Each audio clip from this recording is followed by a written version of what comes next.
US India के रिश्तों पर एक ठंडक सी छा गई है, एक ठंडा माहौल जो हिमालय से नहीं बल्कि अलास्का के बर्फीले राजनीतिक माहौल से आ रहा है।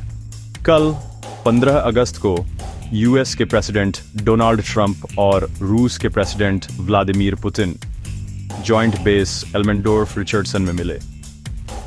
यूक्रेन में चल रहे लंबे युद्ध पर खत्म करने की कोशिश में यह मीटिंग बहुत अहम थी। ये समिट 3 घंटे तक चली। कुछ लोगों ने इसे मजाकिया बताया, लेकिन इससे युद्ध विराम का कोई समझौता नहीं हो पाया।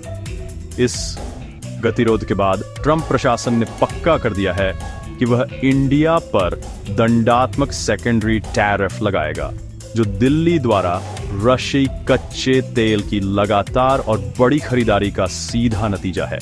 ये कदम वॉशिंगटन की मॉस्को को आर्थिक रूप से अलग थलग करने और उन लोगों को दंडित करने की मुहिम में एक बड़ी बढ़ोतरी को दिखाता है, जिन्हें वो अपने प्रयासों को कमजोर करने वाला मानता है। ये ऐलान यूएस के ट्रेजरी सेक्रेटरी स्कॉट बेसेंट ने किया, जिन्होंने कोई अस्पष्टता नहीं छोड़ी। उन्होंने कहा कि सेकेंडरी टैरिफ, जो मौजूदा शुल्कों के ऊपर 25% का अतिरिक्त जुर्माना लगाते हैं, अब 27 अगस्त से लागू होंगे। इससे इंडिया के बहुत सारे एक्सपोर्ट पर कुल टैरिफ दर बढ़कर चौंका देने वाले 50% हो जाएगी। बेसेंट ने चेतावनी दी कि अगर हालात नहीं सुधरे तो ये कदम और सख्त हो सकते हैं। उन्होंने कहा, मैं देख सकता हूं कि अगर चीजें ठीक नहीं हुई तो प्रतिबंध या सेकेंडरी टैरिफ बढ़ सकते हैं।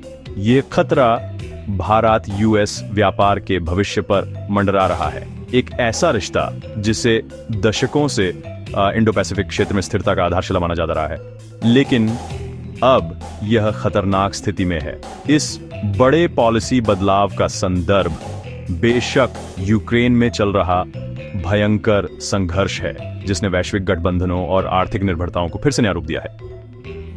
युद्ध शुरू होने के बाद से यूनाइटेड स्टेट्स और उसके यूरोपीय सहयोगियों ने रूस की युद्ध मशीन को उसके आय के मुख्य स्रोत, उसके ऊर्जा एक्सपोर्ट को निशाना बनाकर कमजोर करने की कोशिश की है।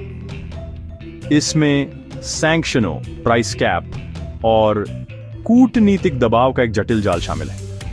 जबकि कई पश्चिमी देशों ने रशियाई ऊर्जा से खुद को दूर कर लिया है, इंडिया जैसे विकासशील देशों ने एक अलग रास्ता अपनाया है। रियायती कच्चे तेल को खरीदने का अवसर लिया है ताकि वे अपनी बड़ी और बढ़ती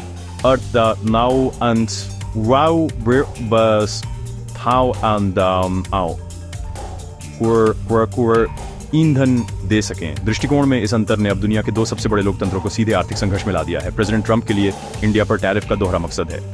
एक तरफ वे पुतिन पर ज्यादा से ज्यादा दबाव डालने का एक तरीका है। खुद ट्रंप ने सुझाव दिया कि इन टैरिफ की धमकी ही रशियाई नेता को अलास्का में बातचीत की मेज पर लाई। दूसरी तरफ वे उनकी लंबे समय से चली आ रही अमेरिका फर्स्ट व्यापार नीति के अनुरूप हैं, जो पार घाटे और कथित अनुचित प्रथाओं को संदेह की नजर से देखती है। उन्होंने पहले इंडिया को टैरिफ का दुरुपयोग करने वाला बताया था, और यह ताजा कार्रवाई एक व्यापक रणनीति का हिस्सा मानी जा सकती है ताकि वे उस आर्थिक रिश्ते को फिर से संतुलित कर सकें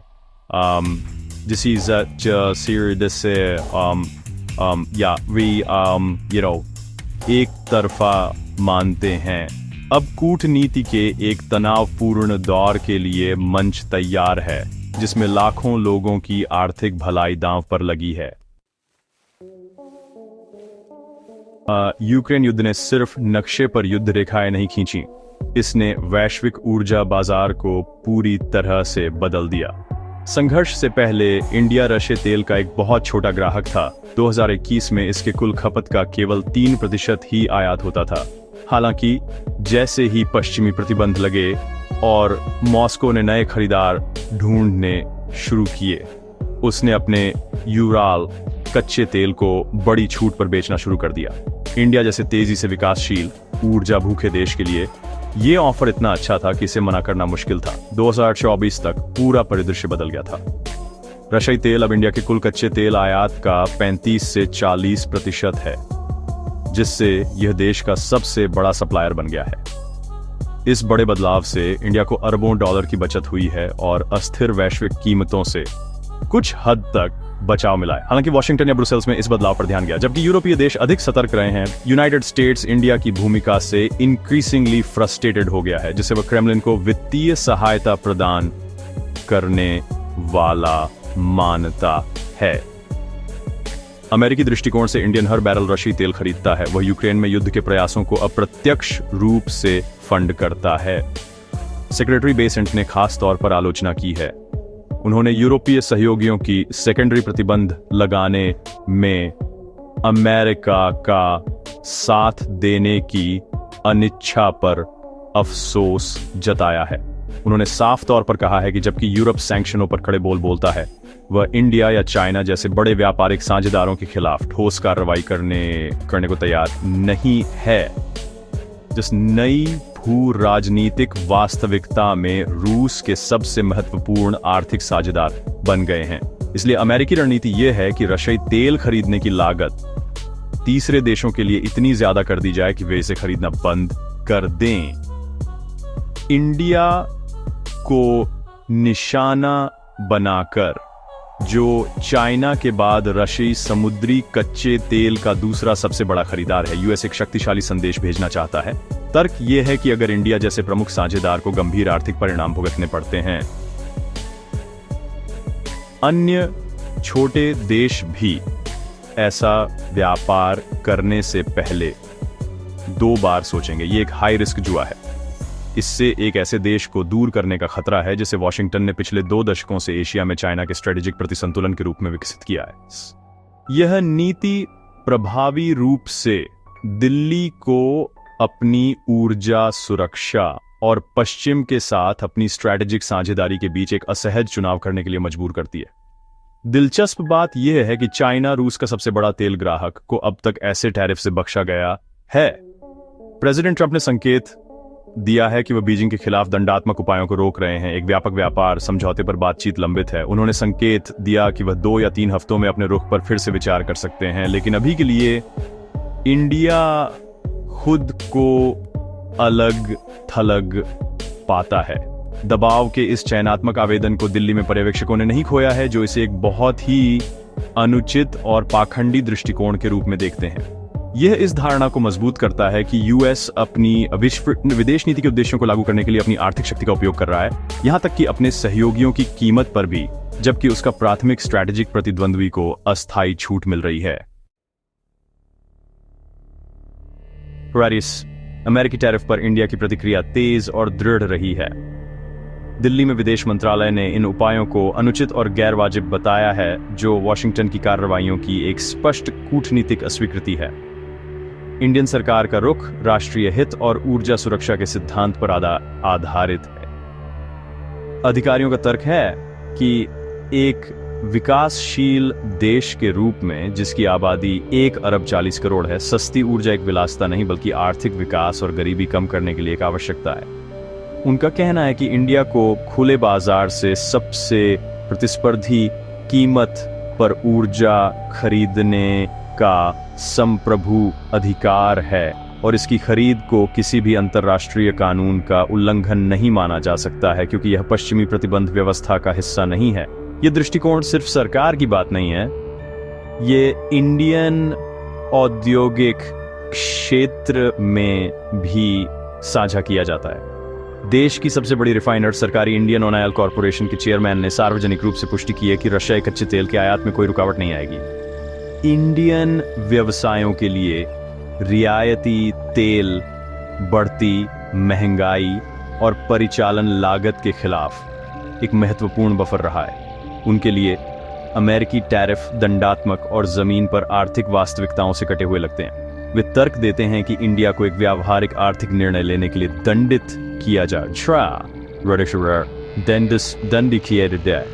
एक ऐसा निर्णय जो वैश्विक अनिश्चितता के दौर में अपने नागरिकों के कल्याण और अपनी अर्थव्यवस्था की स्थिरता को पूरा करता है।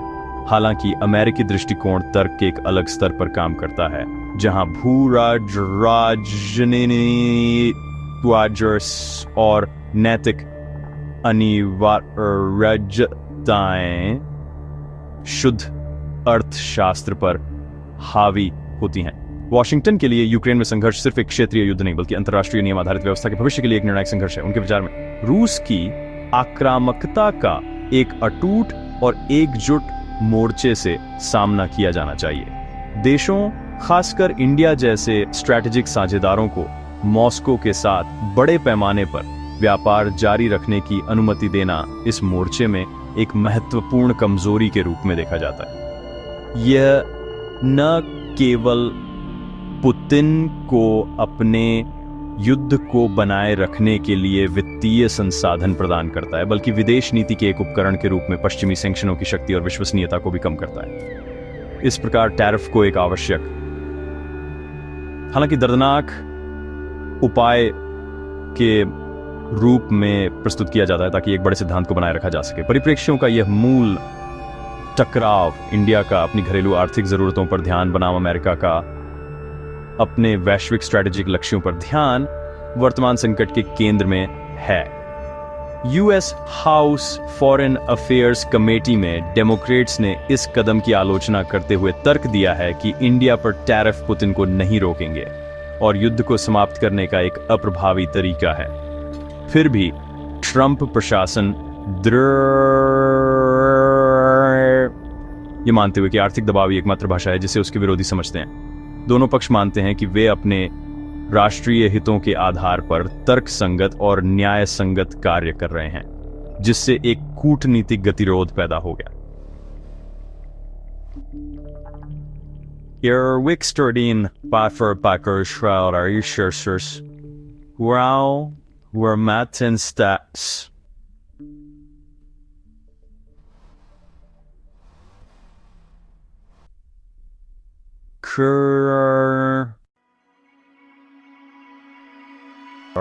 इंडिया पर इन टैरिफ का तत्काल आर्थिक असर गंभीर हो सकता है। 50% ड्यूटी के साथ 40 अरब डॉलर तक के गैर छूट वाले इंडियन एक्सपोर्ट पर असर पड़ सकता है। इससे इंडिया एशिया में यूएस का सबसे ज्यादा टैक्स वाला ट्रेडिंग पार्टनर बन जाएगा, जिससे टेक्सटाइल, ज्वेलरी, ऑटोमोटिव पार्ट्स और फार्मास्यूटिकल्स जैसे जरूरी श्रम गहन क्षेत्रों पर भारी दबाव पड़ेगा। अर्थशास्त्रियों का अनुमान है कि इतनी ऊंची टैरिफ इंडिया की जीडीपी ग्रोथ में 0.5% तक की कमी ला सकती है, जो वैश्विक झटकों से अभी भी उबर रही अर्थव्यवस्था के लिए एक बड़ा झटका है। इंडियन व्यवसायों को, जो पहले से ही एक जटिल वैश्विक सप्लाई चेन में काम कर रहे हैं, अब अपने सबसे बड़े एक्सपोर्ट मार्केट में प्रतिस्पर्धा खोने की डॉन्टिंग संभावना का सामना करना पड़ रहा है। आने वाले हफ्तों में सभी की निगाहें दोनों देशों की कूटनीतिक मनूवर्स पर होंगी। यूएस के व्यापार वार्ताकार 25 अगस्त को दिल्ली पहुंचने वाले हैं, टैरिफ लागू होने से ठीक 2 दिन पहले। ये यात्रा एक संभावित सफलता के लिए एक आखिरी संकीर्ण मौका देती है।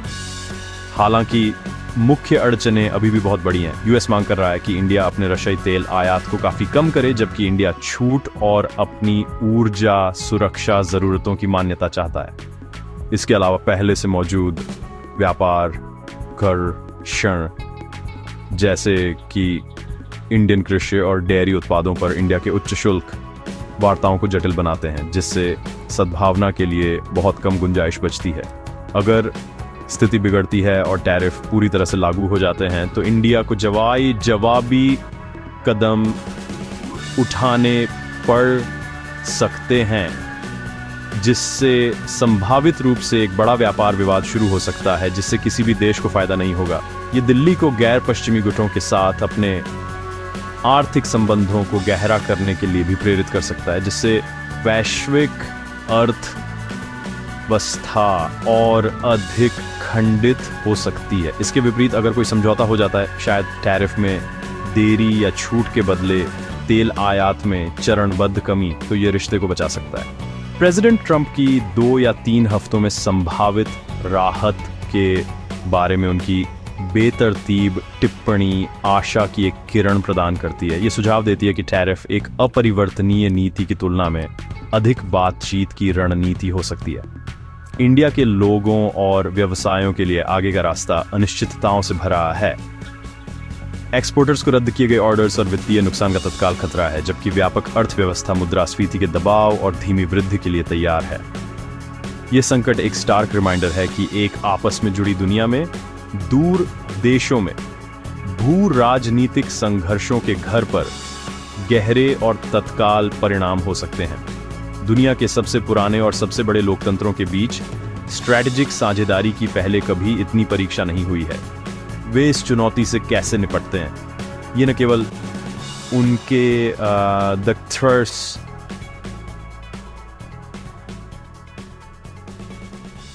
संबंधों के भविष्य को निर्धारित करेगा, बल्कि पूरे वैश्विक व्यवस्था पर भी असर डालेगा।